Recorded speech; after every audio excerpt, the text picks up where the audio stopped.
We're in Mark chapter 8. We're going to start in verse 34 tonight. Mark 8. We'll start in verse 34.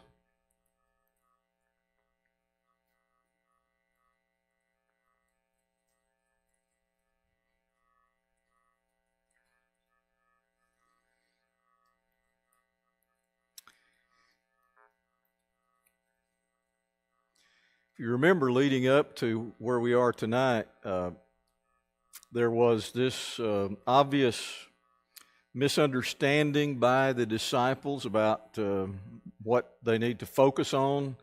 They're focusing on those things that are of a worldly nature, and Jesus is trying to get them to focus on the things that are of spiritual nature. He tries to teach them a lesson about the leaven of the Pharisees and the Herodians, and they're concerned about where their next meal is going to come from. He tries to make some illustration about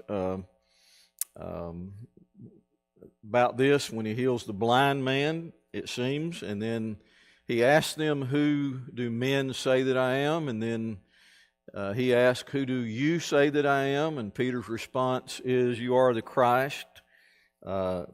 And he strictly charged them to tell no one, but I don't know that it mattered at that point because their vision or their view of what the Christ wasn't exactly what Jesus had in mind. So the next thing that happens is Jesus foretells his death, his resurrection, and that's where Peter chastises Jesus, and Jesus tells him, "Get behind me, Satan, because your mind is not on the things of God, your mind is on the things of the world." So it's still that same thing that's been going on now for much of this chapter, which is there's this lack of understanding by the apostles about who Jesus really is. So what he's about to do now is to call the crowd to him and begin to illustrate what it means to be a spiritual follower of Christ. So he's going to do that beginning in verse 34. And so here's what he says when he calls the crowd to him with his disciples. So he's got the crowd that's gathered. He's got the apostles there. And he says, "If anyone would come after me, let him deny himself and take up his cross and follow me. For whoever would save his life will lose it, but whoever loses his life for my sake and the gospel's will save it. For what does a man profit to gain the whole world and forfeit his soul? For what can a man give in return for his soul? For whoever is ashamed of me and of my words in this adulterous and sinful generation, of him will the Son of Man also be ashamed when he comes in the glory of his Father with his holy angels." And he said to them, "Truly I say to you, there are some standing here who will not taste of death until they see the kingdom of God after it has come with power."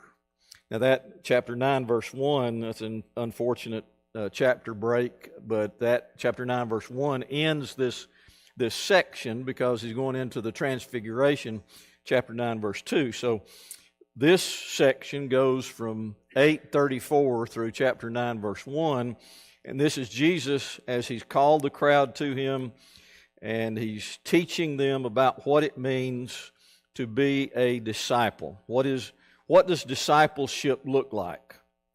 So what he describes is to deny oneself, that is to put Christ first, to make sure you deny yourself.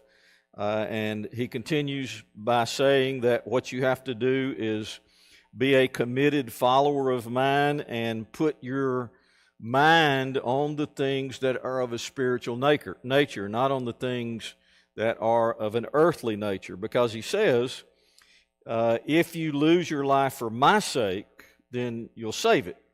But what does it profit a man to gain the whole world and forfeit his soul? For what can a man give in return for his soul?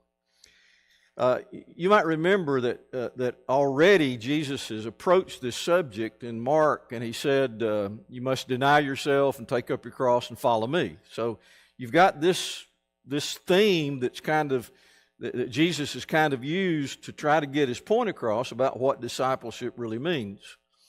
So discipleship means denying self. It means denying the worldly lusts. It means putting those things that others that are after worldly gain and worldly stuff, whether it be popularity or wealth or whatever it might be, you are different as a disciple of mine because you deny yourself and you take up your cross and you follow me. All of that there in verse 34. And then he continues to talk about the way that you have to guard your ambitions, guard your goals to make sure they fit in line with what discipleship really means. You must submit to Jesus as his servant. You must reject self-righteousness and self-indulgence, independence. You have to reject all of that for the sake of Christ.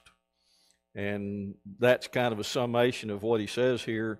And then he says, this adulterous and sinful generation, if you are going to be the kind of person who will not stand up in spite of, or even if it means persecution or death, if you're not that kind of person, then the Son of Man will also be ashamed of you when he comes with his holy angels.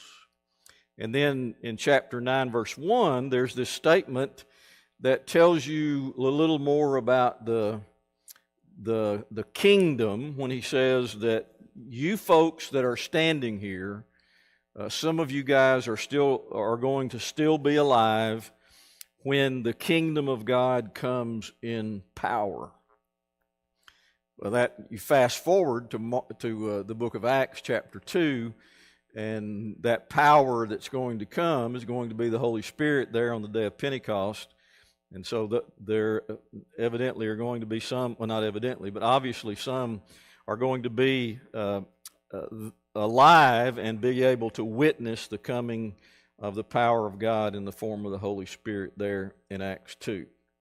So he uses this moment as a teaching opportunity for not just his disciples, but he calls the crowd to him, but he includes anyone who would follow him in this by saying, here are some very specific things that a disciple of mine would be. Here are some very specific things. And they're not easy things, are they? This is a hard teaching. You might remember in the Gospel of John, by the time you get to chapter 6, toward the end of the chapter, that a lot of those that are following Jesus turn and go away because the teaching is a hard teaching. Part of them leave because it's just a hard teaching. Now, he's been talking about you must eat my body and drink my blood, but it's mostly about just what it is here. It's about commitment. It's about being able to dismiss your love affair with the world and become a servant of Christ. And they left because it's a hard teaching. It's hard saying. And so here you have Jesus teaching it very plainly. If you're going to follow me, if you're going to be my disciple, you have to deny self, take up your cross, follow me, and become my servant. If you gain the whole world and lose your own soul, you lost. You lost the game. So from a human perspective, and that's the way that Peter and seemingly the rest of the apostles have been looking at this whole relationship with Jesus, you look at it from a human perspective, that's upside down, isn't it? How are you successful? How do you establish a kingdom that will overcome and overthrow? Well, that's what they're trying to do. That's what they've been thinking about, how we can do this. And Jesus turns that on its head and says, no, if you're going to follow me, and if I'm going to be the king, then it's going to be the kind of kingdom that I came to establish. It's not going to be what you think it ought to be. And it means that you become my servant, that you become one who denies self, and you, every single day that you live, commit your life to me. And there's no doubt about what Jesus is saying here, that if you're going to be my disciple, you have to put all this worldly thinking aside and begin to think from a spiritual point of view. Because after all, hasn't that been the problem? That's what the problem has been in chapter 8. Their thinking has been on the physical, on the worldly. And he's been trying to turn that to get them to think about the spiritual side. All right, what observations? Maybe a lot of things that I haven't touched on, but any observations?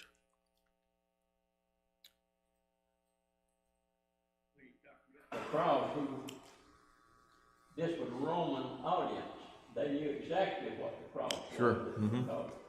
When they carried the cross, took the cross, and they were headed to be executed. Mm-hmm. So, like you said, it's a hard thing. Hard saying, yes. Because it might lead to that. And for the 11, it did. For all of the apostles, it led to that kind of death, except for John.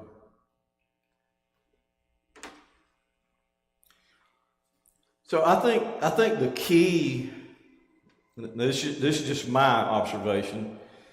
I think one of the keys in this whole series of interaction with Jesus and his apostles and the Pharisees and the crowds, I think the key seems to be, by the time we get to chapter 9, verse 1, the question that he asked Peter and the apostles, who do you say that I am? I think that's the key, because if we know who he is, not the Christ that Peter thinks he is, not the way that Peter would define who the Christ is, not the way that the crowd would define who the Christ is, not the way that the other 11 would even define who Christ is, because I think they don't have a real good handle on it yet, because they're still just really foggy and confused on what all of this means and what's going on. So the question, I think, that's really the weighty question in this chapter is, who do you say I am? If he actually is the Messiah of the Old Testament, the Savior of the world, the Deliverer, the Son of God, if he actually is the one who will go to the cross and save men from his sins, and you believe that, then Jesus accomplished what he wanted to accomplish.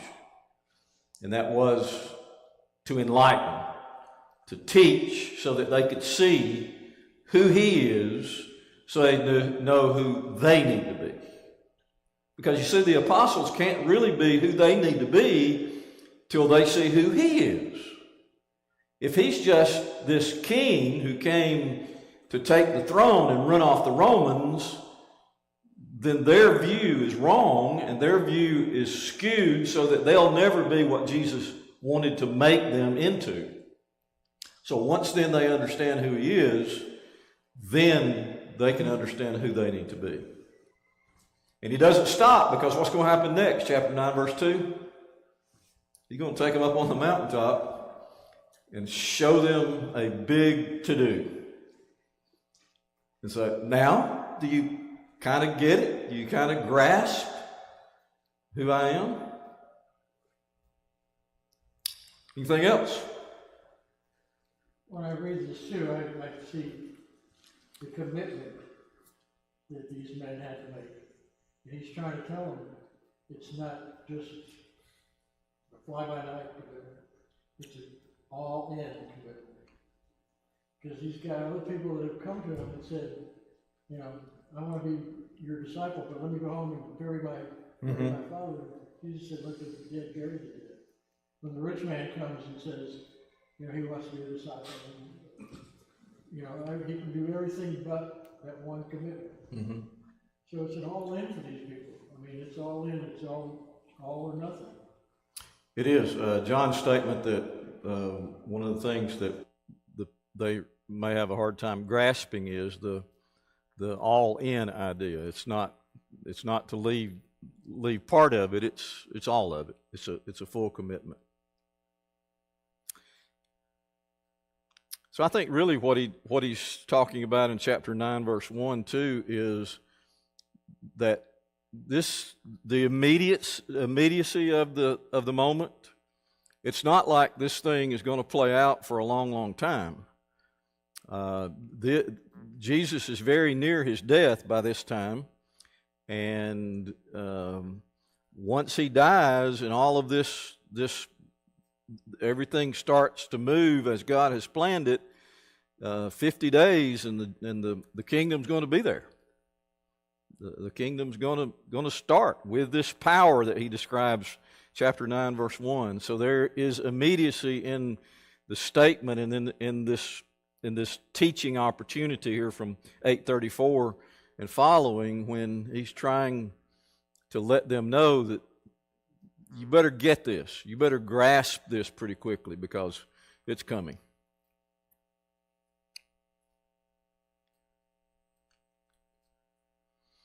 Okay, chapter 9, verse 2 beginning is Mark's record of the transfiguration. That goes 9:2 through 13.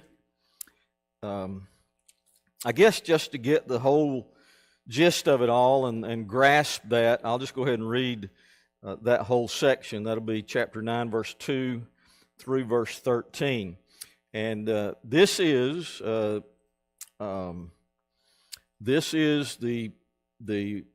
moment, I think, that is one of those. It's a highlight moment. It's interesting that it is a mountaintop experience, but there are others of those.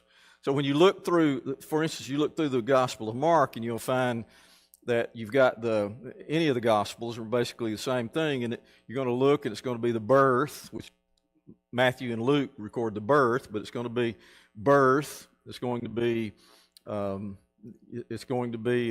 baptism. It's going to be wilderness temptation and the beginning of his ministry, and then you've got all these highlights through the ministry of Jesus with miracles and parables and teachings and all of that. But this is one of those in the middle of his ministry that you see as being really highlight moments. His mountaintop moment.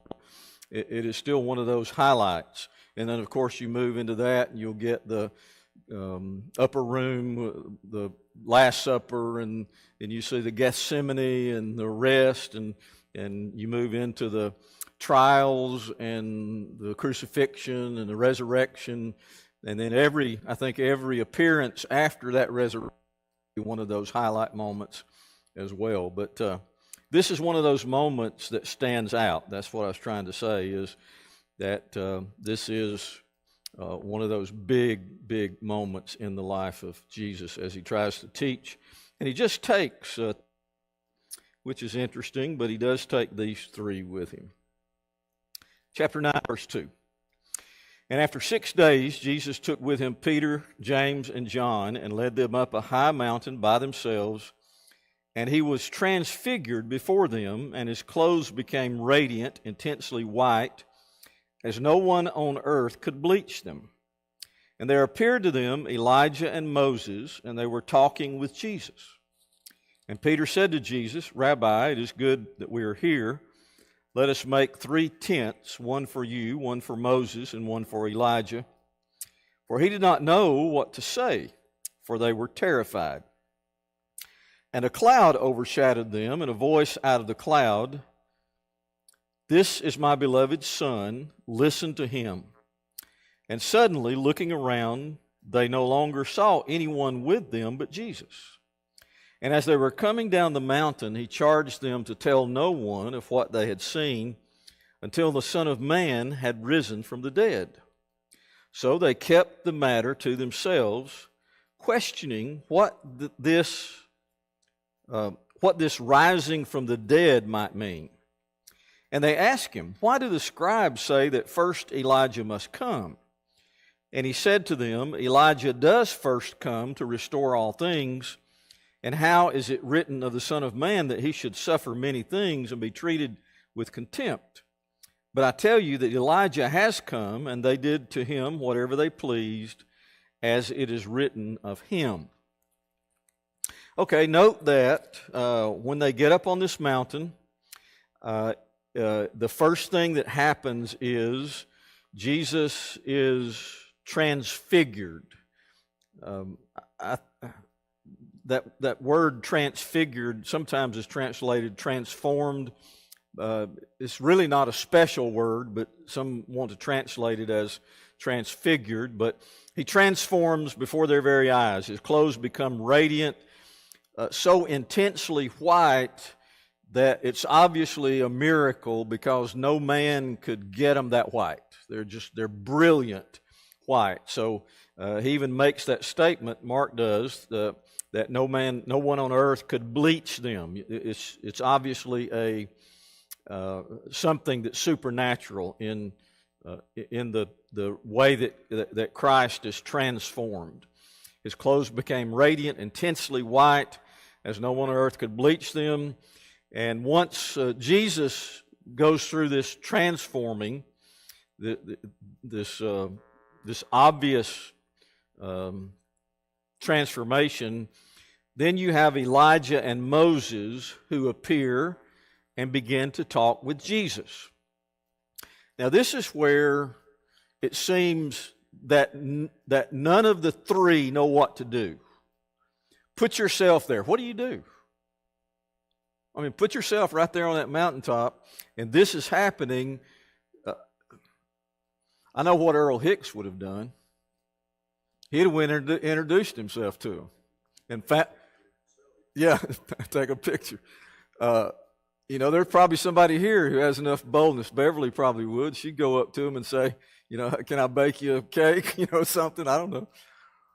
But the disciples are standing there, and they don't know what to do. Not only do they not know what to do, but it says they're terrified. But Peter speaks. Probably should have just kept his mouth shut, but he speaks. So have you ever been in that situation, you don't know what to do, but you say something anyway? Yeah, say something stupid? Yeah. Well, that's kind of the situation we've got here, because Peter says, Rabbi, it's good for us to be here. Let us make 3 tents, one for you, one for Moses, one for Elijah. For he did not know what to say, for they were terrified. See? I mean, the text tells you that. They didn't know what to do. They were bumfuzzled. They were just standing there, and this event's going on around them that's one of these, it's a big deal. Jesus has been transformed, visited by Moses and Elijah, and the voice of God comes down from heaven. This is a big deal. I can understand them not knowing what to do, not knowing how to respond to this, and I can understand them being terrified. So, Peter speaks up. Let's build 3 tabernacles, tents. The idea seems to be a worship kind of thing. And by the way, they're having a conversation. Jesus is talking with these visitors, Elijah and Moses.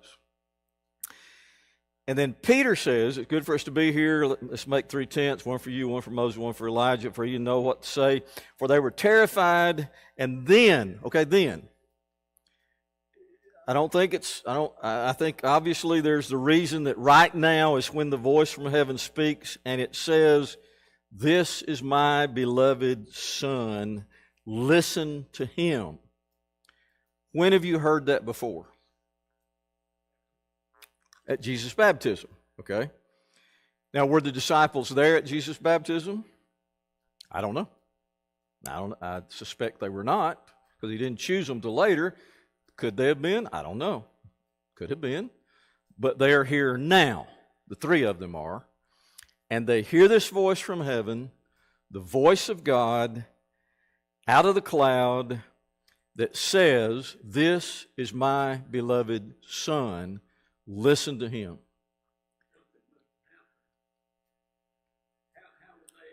Recognize Moses, just That's like, my question. you know. I don't know, It had to be God, or something had to come for him. Mark doesn't tell us, but Luke says that they were speaking of his departure and of what he was about to accomplish in Jerusalem.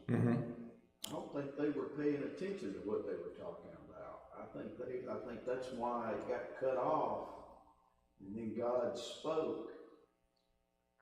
You know, this is my son, you need to listen.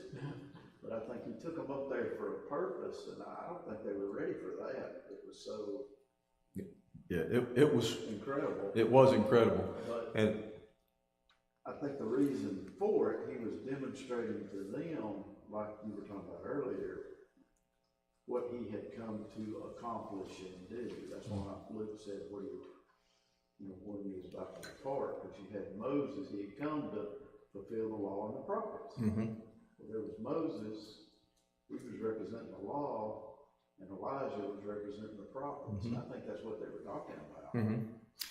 Yeah, it's very, very likely, just from the few things that Luke tells us, that, as Ryan mentions, that they were discussing about what was about to happen, what Jesus was going to do. Whether the disciples were listening to that or whether they could hear that, I don't know. I don't know what they heard. Mari's question is, how did they know who that was? I don't know. I don't know. The conversation, yeah. If they were at a big church, they'd have a name tag. But that was a small church. You saw that, like they said, they were frightened. You think you remember who it was? I don't know how. I don't know. I don't know how.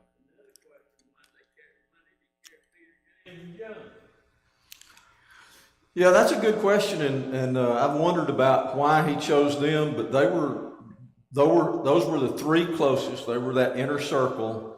The same thing that he does into the Garden of Gethsemane. He takes them all into the garden. Then he takes those three deeper into the garden. And I think these three are going to be the ones who will be the leaders. They're the ones that are going to be the ones who will change everybody else's mind. But why he chose to take... You can read people. I think you probably realize that those three would better understand what was happening more than the rest of them. That's the only answer I can really come to. Point being here, as Ryan's already pointed out, why this transfiguration event? Why was that necessary? Why did that happen? Why does Mark put that right here? What's the purpose? Elijah the prophet. And so you can see right here with Jesus present, the prophetic promises were fulfilled. Exactly. Had the whole reign of things. I have come to fulfill the law and the prophets, and their discussion seemed to be, it's about to take place. I'm about to fulfill this. I'm about to make those steps. Make those steps. I think there's another thing that Peter does that, I don't know, we just, like I said, we don't know what to say at the time. But when he calls him rabbi, Right. he doesn't call him Lord. He doesn't call him, by his name. He just calls him teacher, rabbi. Confusing. And it may be another sign of them still not grasping who he is, even though he said you're the Christ. He didn't quite grasp that. I think this story, this event of the Transfiguration appears here because this is going to be one of those times that's going to impact Peter, James, John so dramatically that it's going to turn their understanding of who they're dealing with. So they didn't understand who Jesus is. Even though Peter confessed that, he didn't get it. He didn't grasp what Christ meant.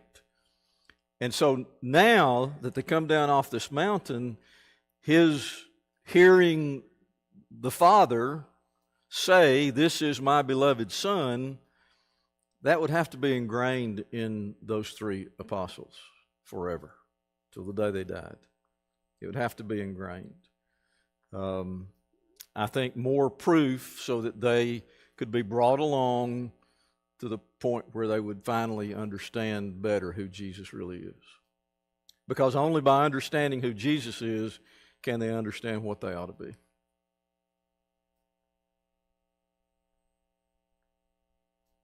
Okay? Any other observations? Good comments. Anything else?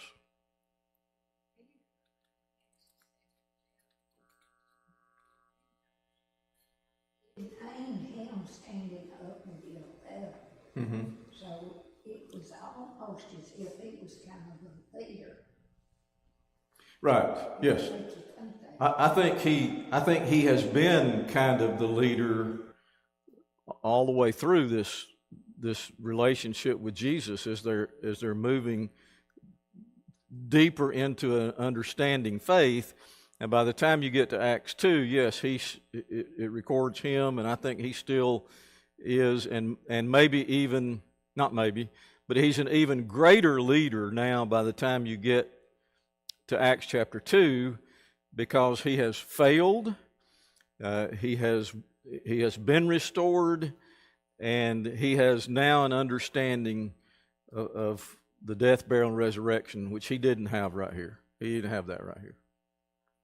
Because what did they begin to question immediately? What's this thing about the resurrection? That was in that text. You see it?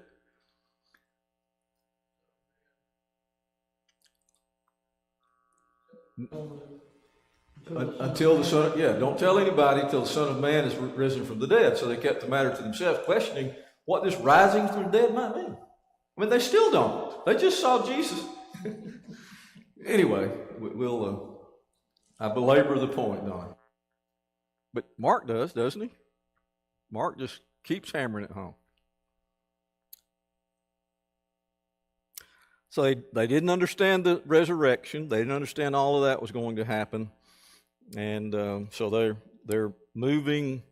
I think Jesus is moving them slowly toward that. What's interesting is the scene just kind of ends in verse 8. When you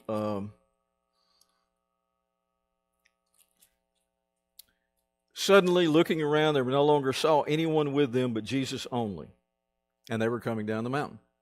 It just abruptly ends. In verse 9, then you have this kind of a follow-up where I just read from verse 9. Don't tell anybody until the Son of Man's been risen from the dead. What's this matter? What does this mean, this rising from the dead? And then they ask him about Elijah. I think this refers to John the Baptist, because he says he came and they did to him whatever they pleased, as it was written about him, the one who came to prepare the way for Jesus.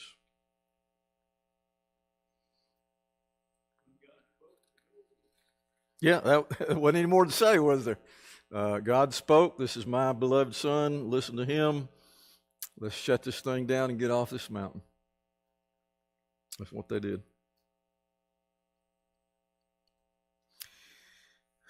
All right, let me see if I can connect this to what we've already been talking about, that we really drove home in chapter 8, because he's talking about, if you want to be my disciple, you must suffer.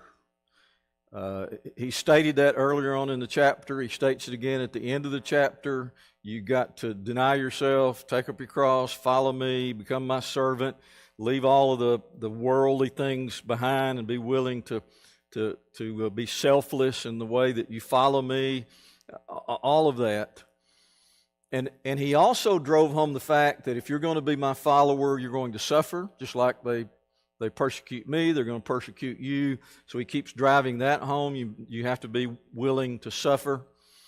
And I think one of the things that is a part of this meeting on this mountain is when they're coming down, Jesus says, don't say anything until after I have been resurrected. Well, what's got to happen before he's resurrected? He has to die. So this whole process of the death, the burial, and the resurrection of Jesus is, though it's not specifically mentioned there, it is going to be a part of this event that Jesus says, when it's all finished and I have been resurrected, then you can tell everything. But not before I'm resurrected. What is this thing about the resurrection? They want to know. And then they start asking another question about the scribes say that it won't come before Elijah comes. That question they ask. So I think that this theme of suffering is found even in this mountaintop experience. Even in this moment when God says, this is my beloved Son, listen to Him, and the statement's already been made by a couple of people about what their discussion might have been there, Jesus and Elijah and Moses. Is this about what is about to happen? From Luke's account, it seems that there's going to be this great event that takes place, and that's going to be the death of Jesus. It's going to be that very event, the death of Jesus. So, I know we're in the Gospels. I know we're in Mark specifically, and the purpose of Mark is to introduce us to Jesus. And what's one of the main things about Jesus? He's going to die.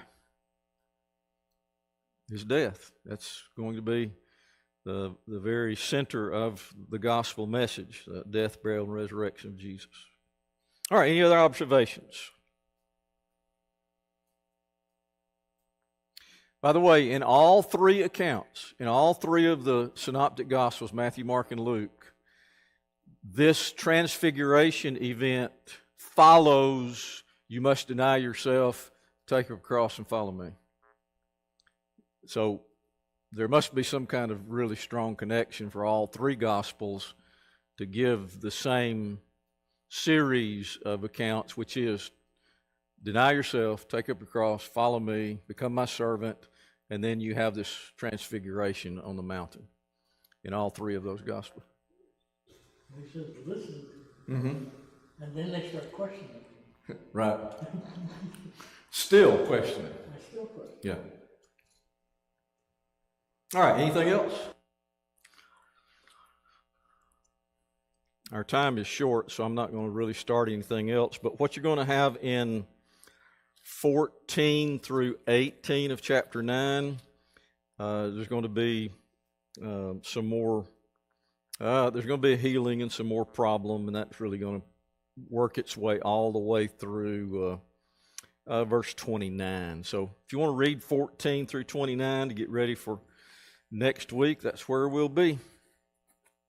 Appreciate your comments.